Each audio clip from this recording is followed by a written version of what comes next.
กินง่ายพี่ชอบ ตู้ไม้นะ กินง่ายก็ตู้สองตู้ อันนี้ คือปากเดี๋ยววะ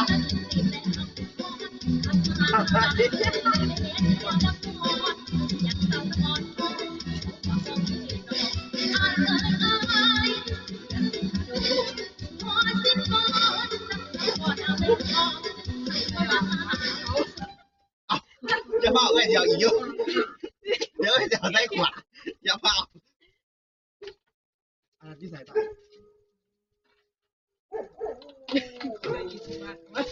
ฉันเติมหาเสียบ เอาเหรอ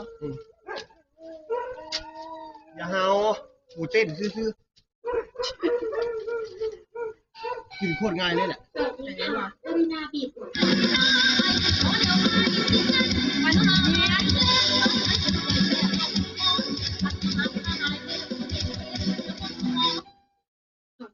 20 บาทก็ได้จะเกือบ20 บาทไปโคตรหลายเยอะเลยจะมาอุดหนุนตลาดอย่าเปล่าเดี๋ยวจะให้ในทันทีกุสไนเอื่อยเมาเมื่อเก็บเตรียมถังเท่าเบิ่งมึงเนี่ยเห็นบ่คุณอ่ะ เห็นเซลฟี่ชัดๆตอนนี้ บอลรถแห่งแต่ง